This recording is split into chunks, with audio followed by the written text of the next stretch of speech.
mandar o convite aqui. É Carla, sejam todos bem-vindos. Clóvis, nosso personal, tá fazendo lives maravilhosas aí. Meu cunhado também. Ver se ele já vai entrar com a gente aqui.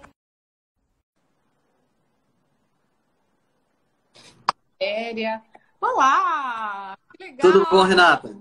Tudo bom, obrigada, Henrique. Nossa, Que isso, eu que agradeço. Eu que agradeço o convite de poder estar aqui compartilhando um pouco da minha experiência com todo mundo. Ah, que legal, nossa. Eu acho que primeiro vou contar um pouquinho, né, como eu tive a alegria de conhecer você na semana Que legal.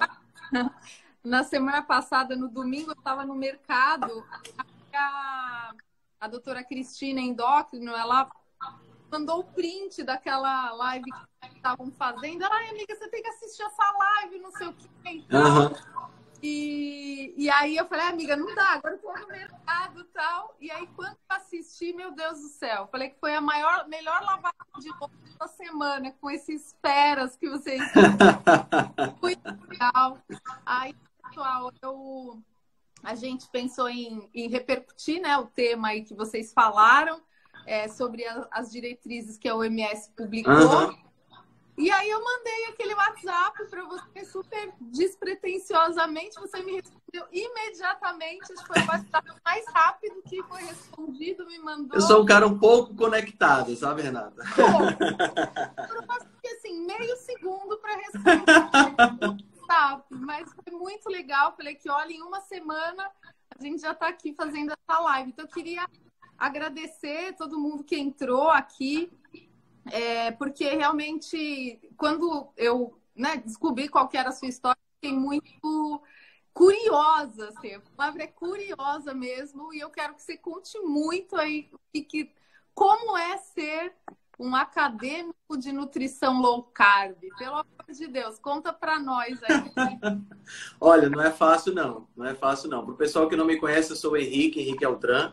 Eu tenho 45 anos de idade. Então, parte da minha história aconteceu há um bom tempo atrás, né? Eu tive a sorte, ou a combinação cósmica, não sei como é que o pessoal acredita, mas eu tive a sorte de nascer numa família de pais muito estudiosos. Tanto meu pai quanto minha mãe são pessoas que gostam muito de ler, que gostam muito de aprender. Então, eu praticamente nasci ao redor de livro, né? Então, sempre gostei muito disso, sempre gostei muito. Eu lembro como se fosse hoje que com 5, 6, 7, 8 anos de idade, na fase inicial de aprender a ler, o meu pai me levava nas férias do meio do ano, ele me levava para uma livraria. Na época só tinha uma livraria de livros infantis aqui em Fortaleza. Eu moro em Fortaleza, no Ceará.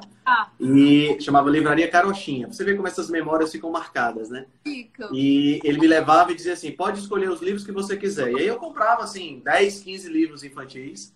E não durava uma semana, eu já tinha lido tudo já, porque eu sempre fui um ávido leitor, né? Eu sempre gostei muito de estudar. E daí na minha sequência natural, eu fiz biologia no meu primeiro vestibular, né? E isso foi em 1993, já faz um bocado de tempo, né? E muito do que eu sou hoje, além da influência dos meus pais, eu tive a influência de um grande professor de biologia daqui de Fortaleza, que me deu ainda mais subsídios para gostar ainda mais de leitura, de estudo e dessa coisa toda, né? E, para mim, eu sempre fui uma pessoa assim meio rebelde, né? Por isso que eu criei a rebelião saudável, né? Eu sempre fui uma pessoa rebelde, não no sentido do rebelde sem causa, mas do rebelde de questionar, de procurar saber, né? Eu sou fã do Carl Sagan, eu sou fã dos principais questionadores. Eu sempre gostei muito de estudar filosofia, de questionar o modelo vigente das coisas, né? Porque eu sempre fui daquela opinião de que quando a maioria, né, quando você concorda com a maioria, você perde uma boa parte daquilo que pode ser considerada a verdade completa. Então, eu sempre procurei, mesmo estando dentro da maioria, ou concordando com algo da maioria, sempre ter um pé um pouco atrás e questionar. Não um questionamento bobo, porque eu gosto de questionar e aprofundar. Né? Eu não gosto simplesmente de questionar, não, tá errado, e fica por isso mesmo. Não. Eu questiono e eu vou procurar subsídios para substanciar, né? Para permitir que eu tenha matéria-prima para conversar, para argumentar. Né? E com a low carb foi mais ou menos isso. eu com, deixa eu ver, 1995, com 20 anos de idade, eu comecei a trabalhar na indústria de suplementos como representante, não, representante de vendas. E dentro dessa minha experiência, eu comecei também a atender pessoas que acabavam querendo controlar o peso, porque dentro dessa linha de suplementos tinha suplementos nessa área, né? Tá. E aí foi quando começou a minha experiência com perda de peso, com ganho de peso, com nutrição de uma maneira geral, e eu me apaixonei, né? Nutrição é uma coisa muito apaixonante. Eu tenho um professor na faculdade, que é daqueles professores que vale a pena você escutar, que ele vive dizendo que Deus é nutricionista, porque nutrição é uma coisa muito bonita, né? E aí, o que aconteceu foi que eu comecei a questionar, dentro ainda da indústria de suplementos, eu comecei a questionar, porque todo o material que era fornecido lá era um material que segue as diretrizes vigentes. Então, era low fat, high carb, né? E em 2017, no comecinho de 2017, eu tomei conhecimento do podcast do Rodrigo Polesso com o Souto, que foi Tribo Forte. É o nosso padrinho, eu chamo de padrinho. Pois é, todo mundo passou ou pelo esse podcast ou pelo blog do Dr. Souto inicialmente. Exato. Né? E aí, do podcast eu fui pro blog, e aí foi tipo assim, foi uma explosão de abertura de mente, né? Porque até esse momento... Ele chama de o caminho de Damasco, né? Assim, que todo mundo passa por isso. Assim. Todo mundo passa. Então, nessa época foi uma explosão, entendeu? Porque eu era daqueles que achava que sucrilhos, aqueles cornflakes com leite no café da manhã era saudável. Porque na minha cabeça eu tinha essa concepção, né? Inclusive, 2017 foi o término do meu estágio de 2 anos como vegetariano. Eu cheguei a ser vegetariano por 2 anos. Né? Pois é, porque quando você tem essa mentalidade low fat, high carb, né, você acaba caindo na questão do vegetarianismo, porque é uma tendência natural. E assim, eu fui enganado pelos mesmos estudos que enganam tanta gente. Né? Eu não sabia o que era o estudo epidemiológico, eu não sabia o que era nada disso. Né? Então eu comecei a achar que vaca dava problema para a atmosfera, eu comecei a achar que carne vermelha dava câncer, todos esses pensamentos que hoje são da maioria caíram em mim, na minha mente. Né? Com o podcast da Tribo Forte, ele colocou uma outra perspectiva. Eu disse, cara, se tem essa outra perspectiva, eu vou estudar isso também. E foi aí onde eu comecei a entender isso, para questionar, porque assim, se eu quero refutar algum argumento, eu tenho que ter base para refutar esse argumento. Né?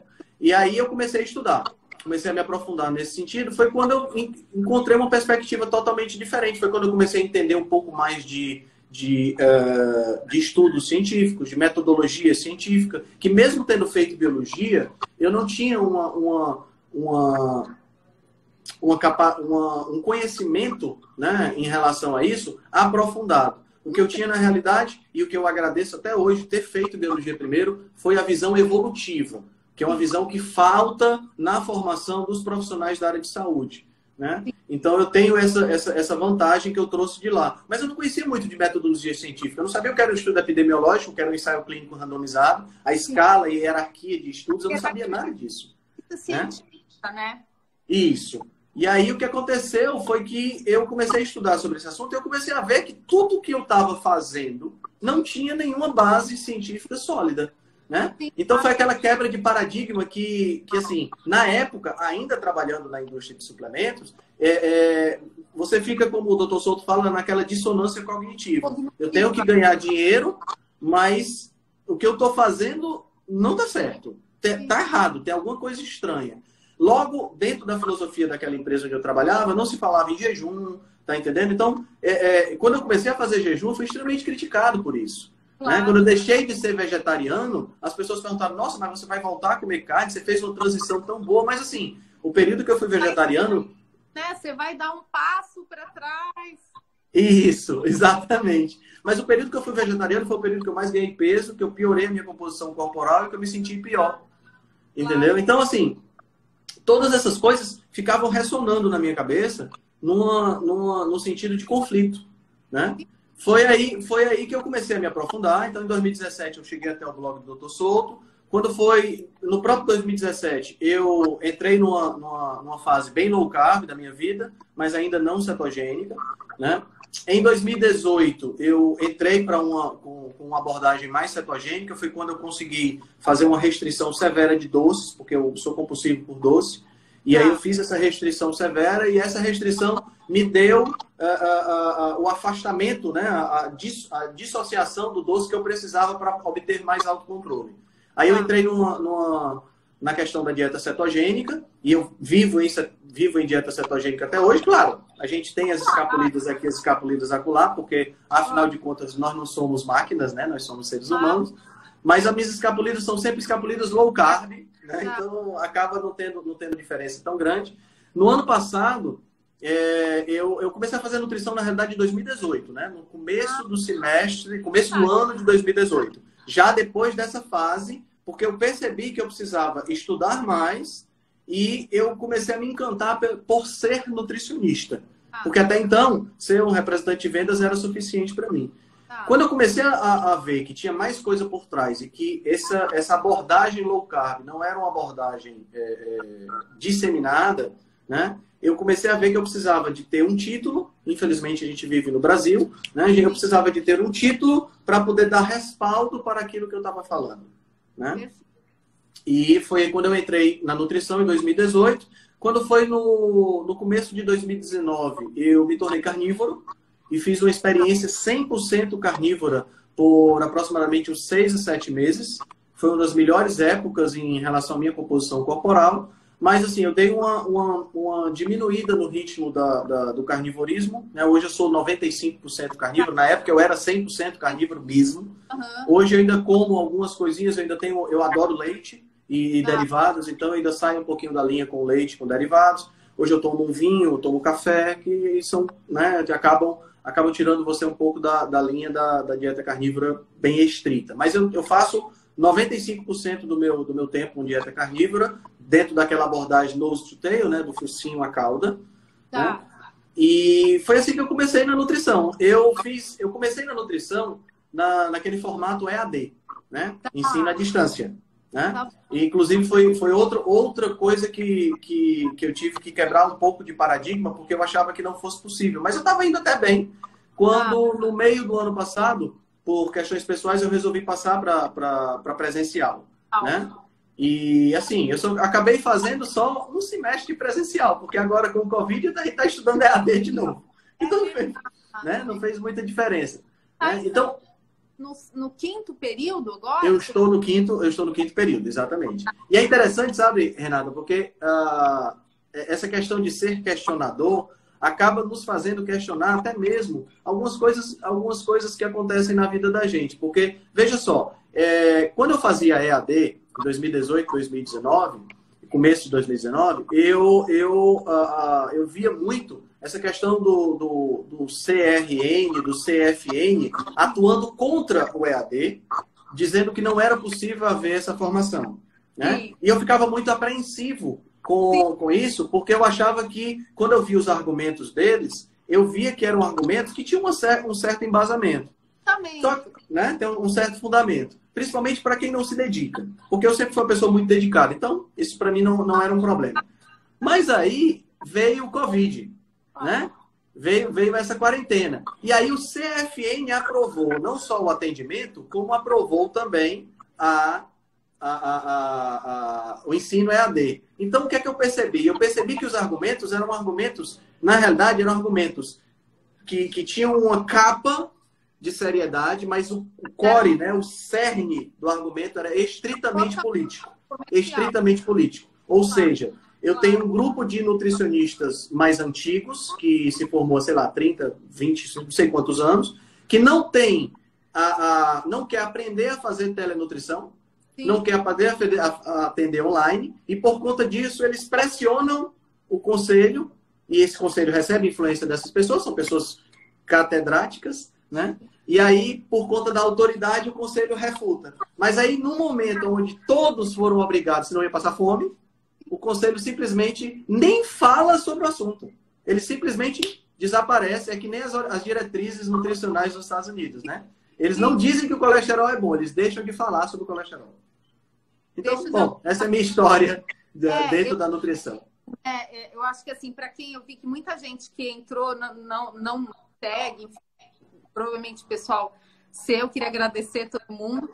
E eu acho que vale a pena eu também contar a minha experiência. Sim, claro. Como nutricionista, né? E como professora de uma faculdade de nutrição, mas eu dava aula no curso de gastronomia, né? Até vi que a chefe que fez o livro com você, que eu já conversei com ela, quero fazer a live com ela também. E, na verdade, comigo aconteceu uma coisa muito parecida. Eu também, esse ano, faço 45 anos, daqui a 2 meses. Eu sou formada em nutrição há 22 anos. E eu também conheci a low carb eu comecei para mim a low carb em novembro de 2016. E passei por esse mesmo processo. Eu escutava os podcasts compulsivamente, eu li o blog, né? Eu buscava informação e tal.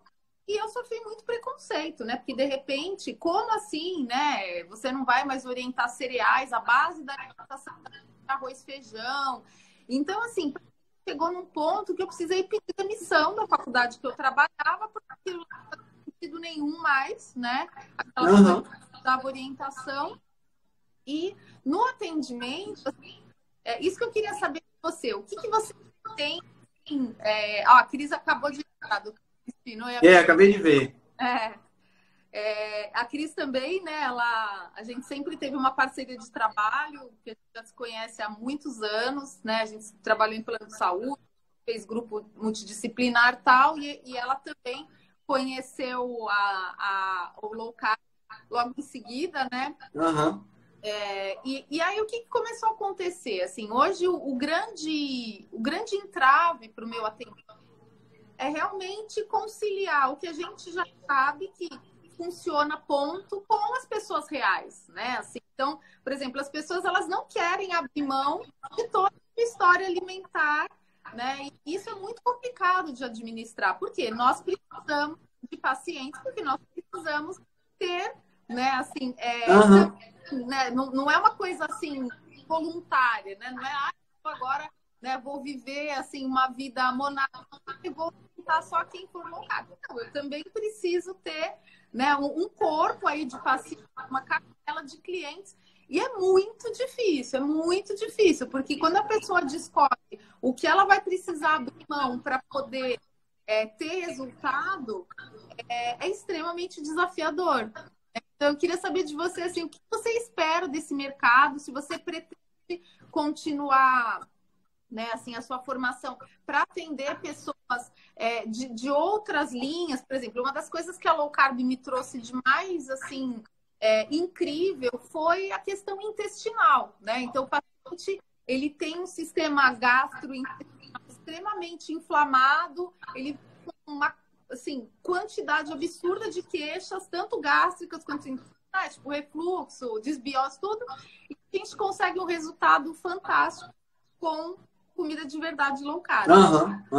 E o paciente ele adere melhor. É o paciente que tem uma doença metabólica muito intratável, assim, sei lá. Eu tenho paciente com diabetes que chega com 300 tomando um monte de insulina e tira toda a insulina. Quer dizer, esse paciente ele é muito responsivo. Agora, aquele paciente que é o clássico de que é aquela obesidade, o sobrepeso, é muito complicado a gente fazer esse trabalho. Então, eu tenho usado muito o meu trabalho com a questão da gastronomia, né? Tem as receitas, enfim, para poder inserir a pessoa nesse caminho. Eu queria saber de você o que você pretende daqui para frente, assim, você vê quando você tiver tete a tete com um paciente teimoso, uma pessoa que quer comer arroz feijão, quer comer miojo. Eu quero saber de você. A minha visão, Renata, do atendimento nutricional é uma visão estilo Batman, vamos dizer assim. Eu acho que o nutricionista ele precisa lançar a mão de todas as ferramentas possíveis para que ele possa atender o paciente e que o paciente possa atingir o objetivo dele, ao mesmo tempo em que o nutricionista possa educá-lo. Né? Então, eu penso que a gente tem que trabalhar dentro dessa perspectiva. Então, se a gente fizer um apanhado de todas as estratégias nutricionais que a gente tem o low fat, high carb, a gente tem o high fat, low carb, a gente tem dieta cetogênica, a gente tem sei lá, uma abordagem comida de verdade, a gente tem o jejum, então a gente tem, sei lá, meal replacement, né? A gente tem aqueles shakes, substitutos de refeição, então a gente tem toda essa abordagem, né? Então, o que é que eu penso? Eu penso que o nutricionista, ele tem essas abordagens como as suas ferramentas, tá? Então ele veste essas ferramentas como se fosse o cinto de utilidades do Batman. Perfeito. Então, dependendo do paciente que eu tenho na minha frente, eu vou sacar a minha ferramenta que eu considero uma ferramenta correta para ele. Para que ele possa atingir o objetivo dele, na medida em que ele começar a atingir o objetivo dele, eu possa ajudar com a reeducação dentro da filosofia que eu considero mais saudável. Porque uma das coisas que mais me preocupa hoje, dentro do meio da nutrição, mas de uma maneira geral, é o foco excessivo das pessoas na perda de peso, na composição corporal, mas muito menos na composição corporal, mas principalmente na questão do peso, e a dissociação desse foco com a saúde. Claro. Como se o peso, como se o número da balança significasse saúde para a pessoa. Então, o que a gente vê é o quê? A gente vê, eu vi recentemente agora no Instagram, uma propaganda de um cara comendo um hambúrguer, né? Comendo um pão refinado, lá com aquela carne que provavelmente foi frita no óleo vegetal. E a propaganda era a seguinte: você acredita que essa pessoa comendo este hambúrguer é essa pessoa aqui do lado? Aí desse lado aqui tinha o mesmo cara com o abdômen trincado. Entendeu? Como se as duas coisas fossem incompatíveis. E a gente sabe que não é incompatível. O que é incompatível é esse hambúrguer com saúde. Mas a saúde não era mencionada em nenhum momento. O que era mencionada é como que você gosta, faça exercício e você pode ter o corpo que você quiser. Sim. Então as pessoas esquecem que dessa questão da saúde, e o que eu vejo é que falta essa empatia com o paciente. Né? Eu tenho uma amiga que a gente conversa bastante, ela estava me falando da experiência que ela teve com o nutricionista dela, aonde ela foi para a primeira consulta. Na primeira consulta, estabeleceram-se a meta de perder 6 quilos em 2 meses. Tá. Que eu já acho uma meta muito alta para uma pessoa que não está tão longe do peso ideal e para uma mulher. Né? Porque a gente sabe que mulher tem uma perda de peso um pouco mais lenta. Mas tudo bem. Ela fez a dieta, em 2 meses ela perdeu 2 quilos. Tá. Quando ela chegou no cliente, ela já chegou abatida, porque a meta eram 6 quilos. Sim. Né? Então, claro que ela já chegou chateada por conta do que não tinha alcançado. E quando ela subiu na balança, o nutricionista olhou para ela e disse: só 2 quilos. Você está entendendo? Então, nessa hora se ergueu um muro de intimidação e de antipatia para aquela pessoa, ela nunca mais voltou lá. Você está entendendo? Agora, se você estabelece metas e são metas agressivas, você tem que dar subsídio, você tem que dar ferramenta para o teu paciente alcançar isso aí. Sem dúvida. Tá entendendo? Agora, é difícil você estabelecer uma meta numa primeira consulta se você não conhece nada sobre a pessoa. Eu acho que tanto que, assim, no meu trabalho, eu nem... As pessoas, elas vêm com essa pergunta: quantos quilos eu vou perder? A resposta é sempre: olha, não sei, né? Exato. Que nem a Aline, que é minha paciente aqui, por exemplo, né? Que é como subiu o nome dela aqui, eu tô lembrando, a Débora também, minha sócia, tal, também é nutri, tal, trabalhou muitos anos também no atendimento presencial. Eu acho que, assim, o desafio da gente é que eu acho que é isso que você fala, nesse estojo de ferramentas aí tem, eu acho que a mais importante é a reputativa desse paciente. Né? Exatamente. Porque, por exemplo, você trilhou o caminho da comida de verdade através do conhecimento. Então, por exemplo, tem paciente que é mais estudioso, né? Sim. Tem paciente, por exemplo, a Camila também é paciente. É uma pessoa que ela também buscou se cercar de muito conhecimento, né? E tem aquele paciente que é um paciente que muitas vezes ele busca muito mais a acolhida, né? Exato. No caminho da acolhida, muitas vezes a pessoa ela vai conseguir realmente encontrar o lugar dela, né? O pessoal tá falando que o som tá dando um pouco de eco, gente. Eu não sei, tá ruim pra mim? Para mim tá fugindo vez por outra, mas é muito pouco. Tá, é porque para mim tá ótimo, assim, não tô tendo problema. Então, eu acho que assim, nós que somos de uma linha que não é baseada em diretrizes padrão, que não é baseada em 6 porções de carboidrato por dia, que fala mal de fruta, né? No nosso. Aqui a Débora tá falando que o som tá duplicado. Tentar. É como se o seu estivesse dando eco. Mas para mim não tá ruim. Para mim não tá ruim. Então, assim, por exemplo, eu até comentei com você, né? Uma das coisas mais difíceis, né, dessa abordagem em relação ao que está vigente é a questão das frutas, né? Eu acho que naquele vídeo vocês abordaram de uma forma magistral, assim. Quer dizer, fruta não vai causar esteatose em ninguém. Agora, para uma pessoa que já tem grau 3 de esteatose, banana, suco de laranja, só que às vezes o paciente ele acha isso um sacrilégio. Você vai falar mal de laranja, né? Você vai falar mal de banana. Exatamente. Exatamente. Eu passei por uma experiência dessa natureza dentro da faculdade, na hora que eu estou fazendo algumas cadeiras que eu já estou começando a escrever as dietas, né? Tá. E aí você mais uma vez você entra naquele processo de dissonância cognitiva. Porque lá na faculdade, o que eu acho mais interessante, sabe o que é, Renata? É porque se você pegar o Guia Brasileiro para o Nutricionista, publicado pelo Ministério da Saúde, ele é lindo. Ele não tem um percentual, você já parou para pensar? Ele não fala não tem percentual, nenhum número. Ele fala de conceitos de alimentação.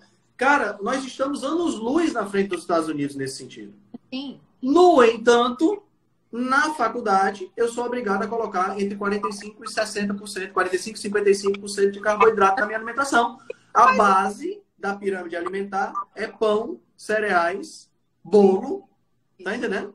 Então, por exemplo, há 3 semanas atrás, eu tive que fazer uma dieta hospitalar, né? A professora, ela é muito boa, e ela começou falando que a dieta hospitalar era um lixo. Uhum. O que é fato. A dieta hospitalar é um lixo. É um lixo. Né? Eu tive, meu filho há 2 anos atrás teve uma lesão no joelho, teve que colocar um parafuso jogando futebol, e eu virei a noite com ele no hospital. No café da manhã me serviram pão branco com margarina. Uhum. E para ele também. Tá entendendo? E aí, assim, eu fui. Ela passou um trabalho para fazer uma dieta hospitalar. E no trabalho ela disse: olha, eu quero que vocês façam dieta hospitalar para um hospital público de 200 leitos e sigam os padrões que a gente conversou na sala. Ou seja, eu tive que fazer uma dieta lixo. Sim. Tá entendendo? Eu tive que botar biscoito maisena para a pessoa comer.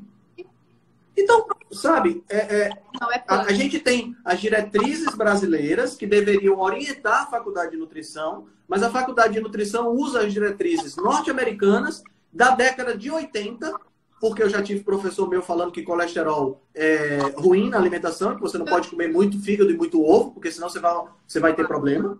Quer dizer, nem a diretriz mais atualizada se tem acesso na faculdade. Né? Na verdade, quando eu dei aula de gastronomia hospitalar, e assim, começou a ficar, lógico, eu já sempre trabalhei com paciente diabético, então, por exemplo, se o aluno escrevesse na prova purê de batata e arroz, ia ter um pontinho a menos. Então, eu ficava né, quando a pessoa colocava banana, enfim. Ó, a Cris está falando que o último podcast dela justamente falava de falar. Pois tá muito legal, porque foi um momento muito peculiar aí da Cris, que eu também pude acompanhar rapidinho. E ela falou sobre dieta hospitalar, porque ela teve uma experiência familiar, dizer assim, né? Então, você pega lá um paciente diabético que vem arroz, purê de batata, suco de uva e pãozinho, tipo, no mesmo, né? Isso. Então, eu acho que, assim, na verdade, muito esperançosa quando eu vejo pessoas como você, por exemplo, que já tem, né, primeiro, você tem conhecimento da ancestralidade, da sua formação inicial, e você já tem esse hábito de contestar as diretrizes. Então, no fundo, a gente coloca na mão de você que fiz essa mudança nas faculdades. Sim, enquanto a gente continuar orientando 6 a 11 porções de carboidrato por dia, porque esse que era o problema. Eu não entendia. Como eu faço dieta desde 13 anos de idade, quando eu vinha aqui dar para falar de pirâmide, não batia a conta. Então, o que o nutricionista hoje ele acha? que o paciente mente. Não, gente, o paciente não mente. Ele come de acordo com a diretriz. Ele come 3 frutas por dia, ele toma suco, ele come um bifinho do tamanho da palma da mão. Exatamente. E assim, a gente fica muito limitado na hora de atuar, porque a faculdade realmente ela não... E assim, eu falo da faculdade, mas não é só a faculdade que eu frequento. Todas as experiências são as mesmas, não tem muita diferença não. Faculdade federal, você sai de lá sem ferramenta. Na verdade, você sai com uma ferramenta só. Né? Você sai achando que toda dieta tem que ser de 45% a 55% de carboidrato, tem que ser no máximo 25% de gordura e proteína 0,8 gramas por quilo de peso. É isso que você sai aprendendo na faculdade. Né? E aí, é assim, se você só tem uma ferramenta, se você só tem um martelo, tudo que você vê na sua frente é prego. Tá entendendo? Então você vai tentar cortar uma árvore, você usando um martelo, demora tempo pra caramba, é melhor você usar um machado. Né? Então você acaba abordando todos os pacientes da mesma maneira, né? E quando você aborda os pacientes da mesma maneira, você perde um pouco daquela questão, a individualidade passa a ser apenas o tipo de alimento que ele está utilizando, se ele está utilizando mais verdura, se ele está utilizando menos verdura, mas no final das contas a dieta é a mesma. Está se focando em caloria, né? E a gente perde muito da oportunidade de ajudar as pessoas. Né? Então, eu penso que uma consulta de nutricionista, e essa é outra coisa que eu acho assim, muito ruim, eu penso que uma consulta de um nutricionista tem que durar 2 horas. A primeira, pelo menos. Tá entendendo? Mas aí, ano passado, Renato, eu fiz um curso o nome do curso é Virei Nutri. E agora? Um curso muito legal do pessoal daqui de Fortaleza, mostrando o que é que o nutricionista que acabou de se formar, o que está em processo de ferramento, o que é que ele pode, como ele pode fazer para entrar no mercado de trabalho. Cara, e eu fiquei arrasado, porque na época, eu estava no 4º período, né? Foi no ano passado.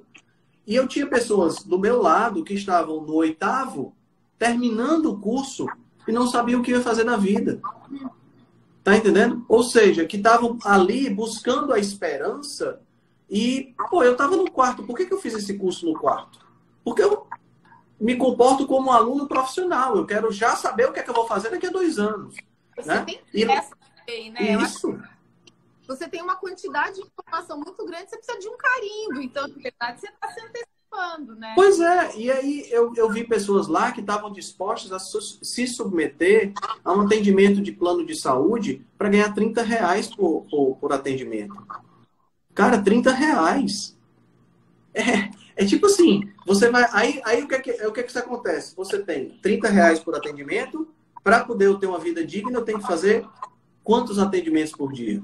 Então. Né? Aí, para fazer tantos atendimentos por dia, eu tenho que ter um tempo de atendimento. Então, meu tempo de atendimento é o tempo de puxar a gaveta e te entregar uma dieta que eu já fiz igual para todo mundo. Uhum. Não tem, você não escuta a pessoa, né? Então, isso. Exato. Na verdade, assim, esse problema dos valores, né, eu posso te falar porque ainda tem, né, eu tenho 2 dias, agora durante a quarentena não, porque né, o ambulatório que eu atendo está fechado. Assim, eu nunca me conformei com esse tipo de consulta. Eu prefiro ganhar menos e atender bem. Né? E se não... Então, por isso que eu acho que talvez assim, o nosso papel, né, nós que temos esse olhar diferente, é mostrar para o paciente assim, que ele pode procurar tudo na internet, só que também tem muita porcaria, né? Exato. E assim, uma das minhas filosofias pessoais, eu tenho 2 filosofias que eu queria compartilhar contigo. A primeira é que a minha meta é não ter paciente. Essa é a minha meta. Tá entendendo? E eu encontrei ressonância com alguns profissionais que eu conheço, como o Dr. Marcelo Cardoso, por exemplo, que é um chapa meu que a gente tá junto, inclusive, nas lives e tal. Vou entrar para conhecer. Que é educar.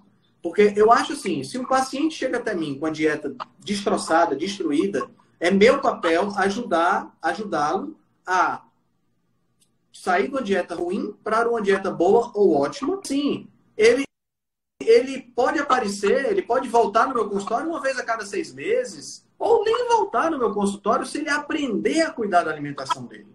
E eu acho que esse é o meu papel. Esse é o meu papel. É ensinar o paciente a cuidar. Se ele quiser voltar para bater um papo comigo, para fazer uma avaliação, para fazer um ajuste fino, show de bola.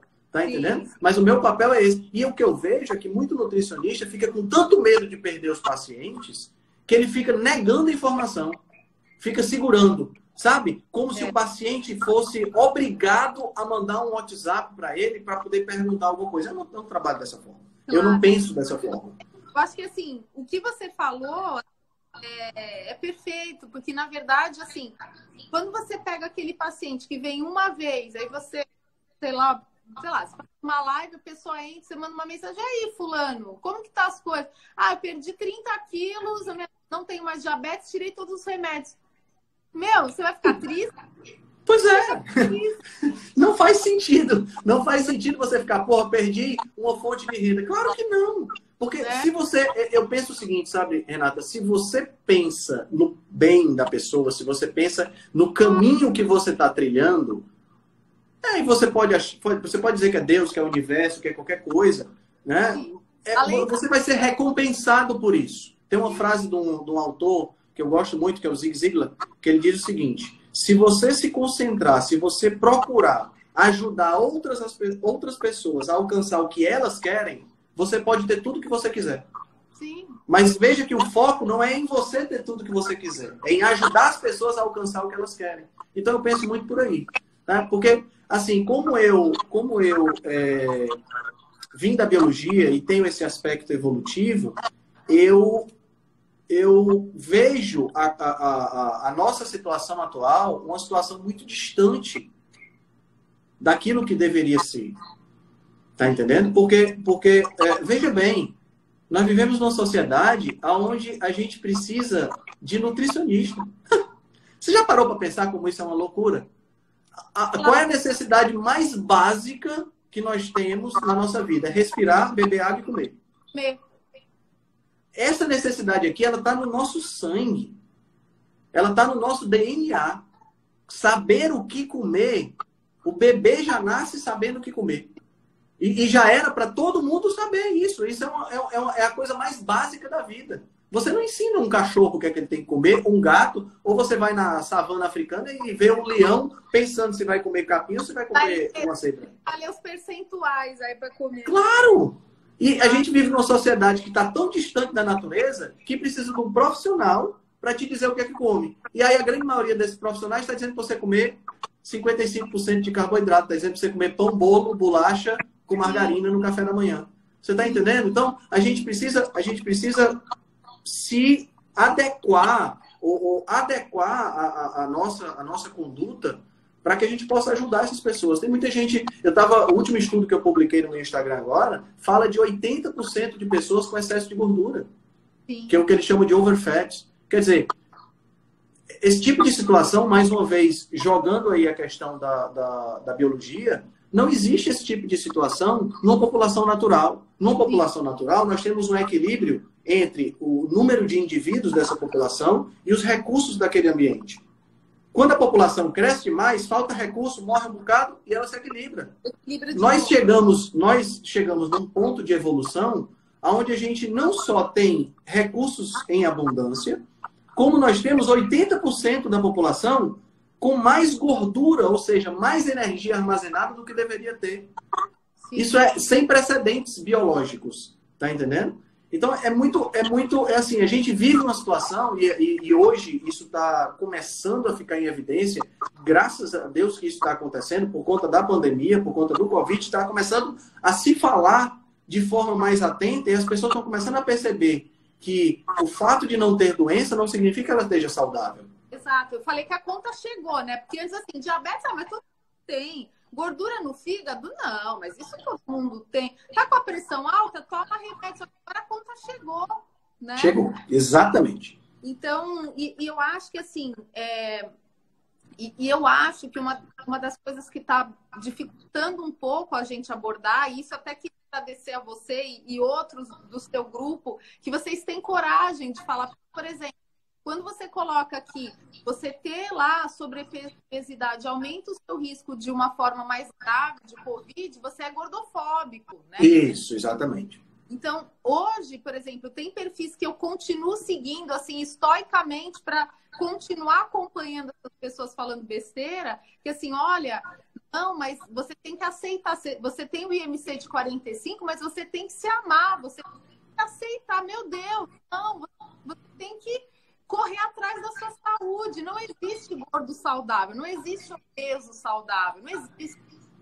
Não é? Exato, exato. Essa questão de se aceitar, assim, eu acho que você tem que se aceitar.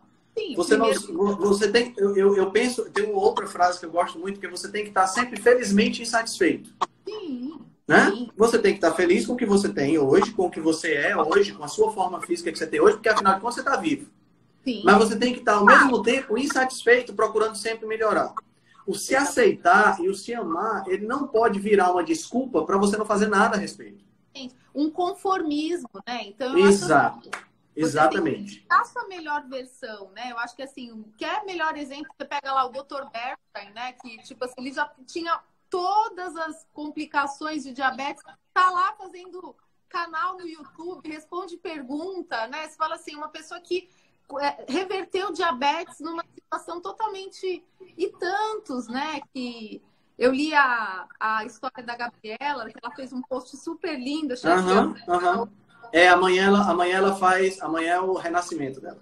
Eu achei linda a história dela, porque eu tenho pensado muito nisso, né? Assim, como que eu estaria hoje, aos 44 anos, com 13 anos eu pesava 74 quilos, né?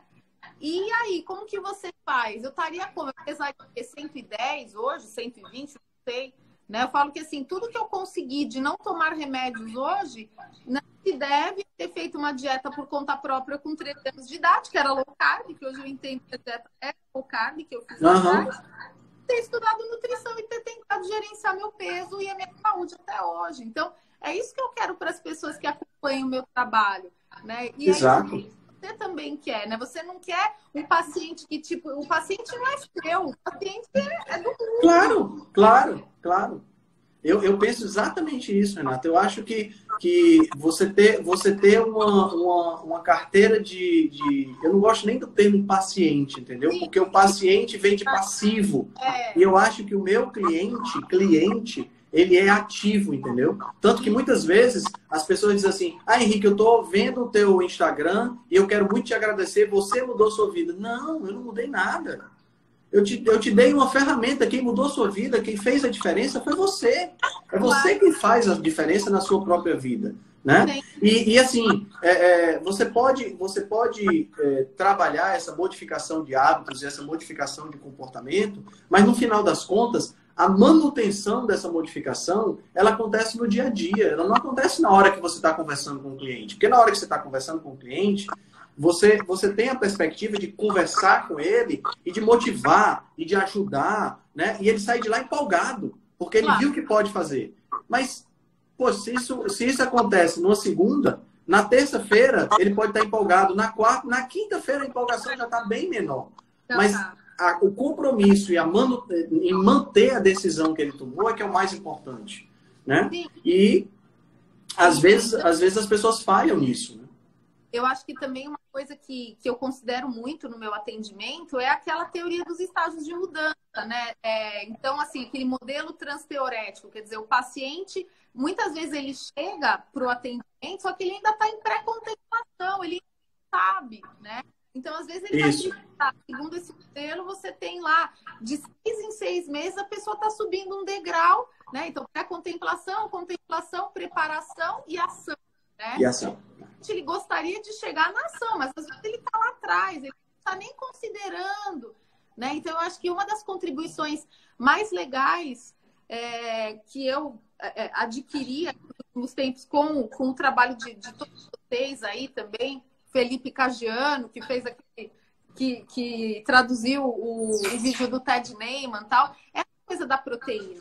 Então, quando você a entender que o nosso corpo ele busca a proteína como primeira escolha, né?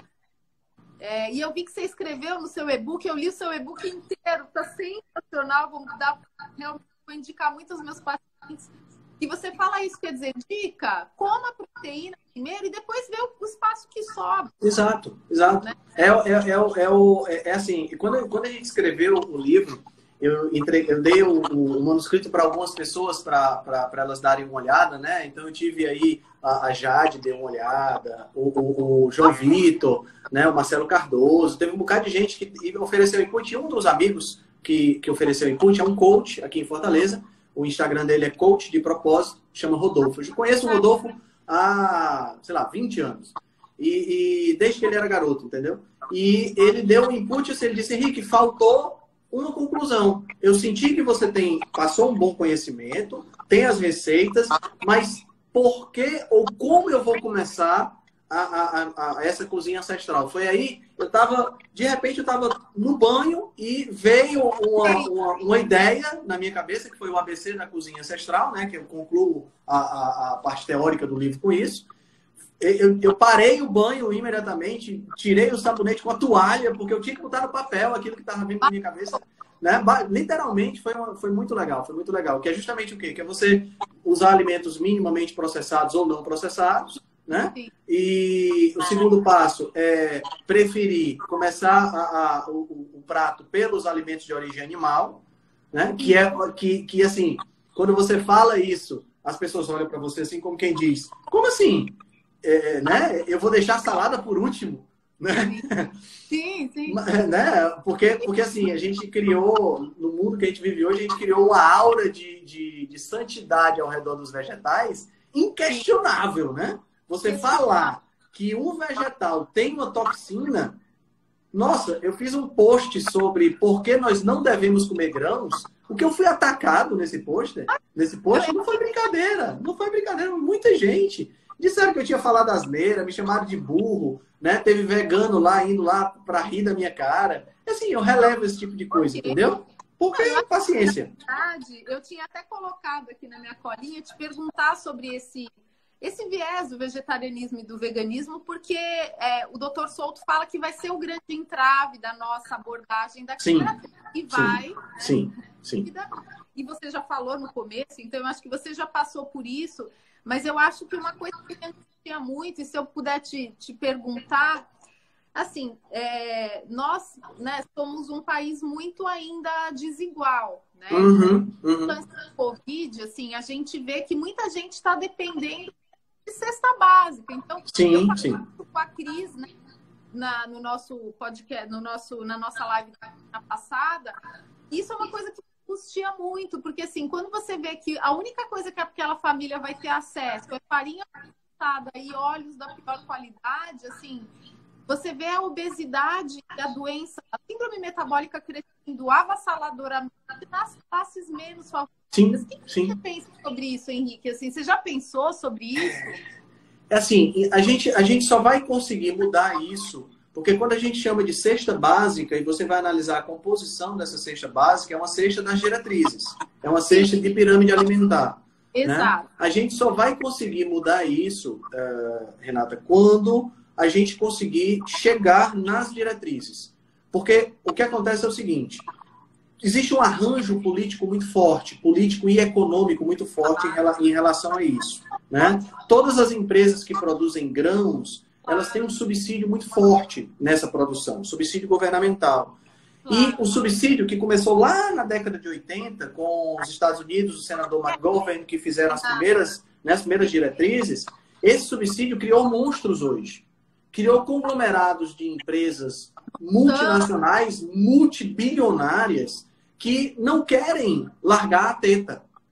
Tá entendendo? Eles não querem sair, não querem perder essa mamata que é ter um subsídio para produzir o que eles produzem.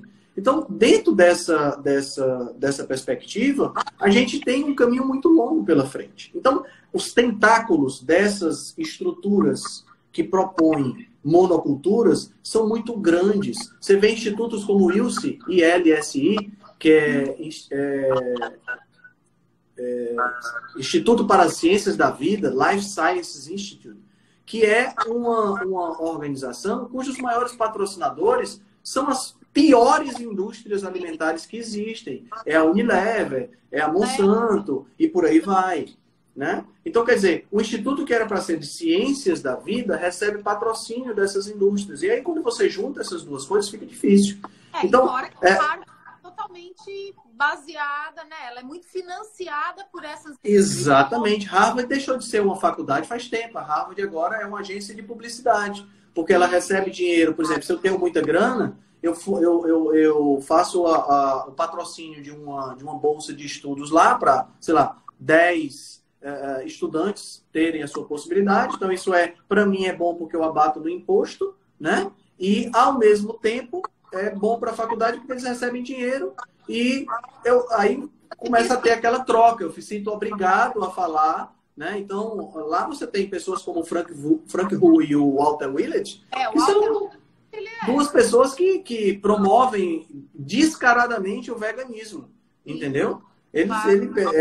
O veganismo, e no caso, promovem não o veganismo, mas a dieta mediterrânea, principalmente, né? Mas assim, 70% vegetal, 80% vegetal. Mas a gente já come 80% vegetal. Esse que é o grande problema. Se você pegar a cesta básica, ela é 90% vegetal. É 100%. É 100%, não tem carne ali. Não tem nada. A cesta vegetal é de cereais e grãos e óleo. Mais grãos e óleo, né? Então, o que acontece? A gente já é vegetariano, o mundo já é vegetariano, quase vegano. E o que está acontecendo é que nós temos um experimento de vegetarianismo, veganismo, que começou na década de 70 e culminou com 80% das pessoas hoje com excesso de gordura corporal. Não está funcionando. Mas as autoridades não têm interesse em mudar porque há uma pressão política muito forte. Veja as orientações da Organização Mundial da Saúde, né? Que a gente discutiu na live, que vocês discutiram também, e continua recomendando 180 gramas de grãos e continua recomendando óleo de soja. Tá entendendo? Então, assim, a gente vai demorar muito para mexer com isso aí. Não vai ser na nossa vigência, provavelmente nem na vigência dos nossos filhos, tá? Vai ser na vigência dos nossos netos que a gente vai ter, talvez, a possibilidade de influenciar isso aí. A gente já tem alguns ganhos, porque a internet nos favoreceu muito. Mas ela também, né? Ela deu uma vazão a um grupo de pessoas que pode agredir, que pode falar o que quiser e que pode seguir as diretrizes e dizer que a gente é burro, que a gente não tem fundamento científico ou qualquer coisa do tipo. Começa a entrar um lance estatístico, né? Quanto mais pessoas você tem, você vai ter mais reis, você vai ter mais, né, mais pessoas que não se deram ao trabalho de estudar, de correr atrás. Eu acho assim, como o doutor Souto fala, contra fatos não há argumento. Isso. Planta, bicho e ovo, tinha esteatose grau 3, mais, tinha diabetes mais, tinha hipertensão tem mais. Pois é. Quer dizer, você vai falar o quê? Né? Você vai falar... Eu até falei no dia lá da live com a Cris, aquele livro Sal, Açúcar e Gordura, é um livro incrível, super recomendo, porque é um livro que ele fala um pouco de como nós somos manipulados em relação à hiperpalatável. Exato. Então, o alimento hiperpalatável, nós somos fruto desse experimento, né? Então, e eles são critérios, né? Assim, tipo, olha, você vai colocar um tanto assim, porque a natureza não misturou açúcar e gordura no mesmo produto. Exato. Exatamente. O barato da low carb é isso, né? Você e é interessante porque você está falando uma coisa muito pertinente. A natureza ela não misturou carboidrato com gordura no mesmo alimento. Aí as pessoas vão dizer assim, aquelas pessoas que não estudam vão dizer assim, mas Henrique, ela não misturou. Mas você quer bem dizer que o homem das cavernas não misturava uma fruta com uma carne? Claro que misturava, mas quando é que ele misturava? Ele misturava quando tinha fruta e tinha carne. E isso só acontecia na primavera. E depois da primavera vem o quê? Melhor, depois do verão. E depois do verão vem o quê? Em outono e inverno, onde não tem fruta e a caça é escassa. Aí eu tenho que fazer jejum. Então ele misturava o carboidrato com a gordura porque ele precisava engordar. Exato. Para gastar essa energia quando ia ter uma fonte de energia escassa. O problema é que hoje nós estamos misturando carboidrato e gordura todos os dias, todas as 6 refeições, sem dar trégua para o corpo. Tá entendendo? Sim. né? E eu acho que assim, agora a gente já está com poucos minutinhos finais aqui, mas eu acho que assim, o seu texto sobre jejum intermitente é um dos mais legais que eu já li até agora. Obrigado. E eu acho que é uma coisa que é muito realidade. Na verdade, assim, a gente faz estoque para continuar estocando. Na verdade, a gente não faz esse, né? Você não faz estoque para gastar, né? Então, isso, exatamente. Eu acho que assim, enquanto a gente não entender que a insulina ela não pode ficar alta o tempo todo, senão o sistema quebra e tá todo mundo, né? Então eu acho que assim, realmente só nosso trabalho foi totalmente adaptado para entre comida e não comida, né? Assim, não tem como. A gente não está usando isso, né? Isso, a gente hoje a gente tem uma questão muito clara em estocar o alimento, né? Em estocar o suprimento de energia, porque a proporção proteína e energia do nosso alimento é uma proporção, na realidade não chega nem a ser uma proporção, né? Porque assim, baixa proteína e energia lá em cima, né? Tudo que você pensa hoje no supermercado, se você não tiver nas frutas, nos vegetais e no açougue, né? E mesmo assim, se você for para a parte dos vegetais, ainda corre o risco por conta das frutas, onde você tem uma desproporção também. Mas quando você pensa na maior parte do supermercado hoje, que são os produtos ultraprocessados, industrializados, proteína é lá embaixo. Proteína é lá embaixo. A não ser que você vá, né? A não ser que você vá para esses produtos mais low carb e tudo mais, que a gente tem produtos industrializados mais low carb e tudo mais, eu não aconselho, eu prefiro sempre trabalhar com comida. Tanto é que muitas pessoas chegam assim, Henrique, quando tu for nutricionista, tu vai passar muito suplemento? Olha, eu acho que isso é uma frase muito polêmica que eu digo, mas eu gosto sempre de repetir. A indústria farmacêutica está para os médicos, assim como a indústria de suplementos e de manipulados está para os nutricionistas. Criou-se um mercado ávido por pílulas mágicas e soluções mirabolantes, e os nutricionistas caíram como um patinho nessa indústria, e hoje você paga, aqui em Fortaleza, por exemplo, tem nutricionista famoso, que você paga R$500 na consulta e sai com a prescrição de R$3.000 de suplemento e manipulado. Sim, claro. E aí você vai ver a dieta do cara, uma dieta que eu faço no quarto semestre. Oi, desculpa. E aí você vai ver a dieta do cara, uma dieta que eu faço no quarto semestre. Ah, sim, claro. Porque o que é importante não é isso. A pessoa ela gosta de pagar bastante e gastar bastante suplemento. Aí ela acha que o nutricionista é bom. Ah, mas não me passou nada. Eles falam isso, mas não me passou nada. Exatamente. Né? Exatamente. Gente, meu Deus, 1 minuto e 30 só. E não passou rápido. Acontece. Foi uma delícia. Agradecer todo mundo. Deixa uma mensagem final para nós, mas eu espero que a gente possa se ver muitas vezes aí. Claro. Bom, a minha mensagem é uma mensagem de que questione sempre, entendeu? Que procure sempre ser cético, exercite o ceticismo inteligente, que é justamente aquele ceticismo que vai te proporcionar conhecer mais a respeito de você mesmo. Se você viu alguma coisa na internet que achou interessante, experimente. Veja se funciona. Se funcionar para você, massa. Se não funcionar, passa para a próxima. Tá entendendo? Mas não aceita as coisas não engole o que é colocado para ti de qualquer forma. Questiona. Agora questiona, como eu falo, questiona com uma base. Vai estudar para poder você questionar. Não seja cínico, seja questionador. Essa é a minha mensagem sempre. Que legal, gente. Agradecer. Bom domingo para todo mundo.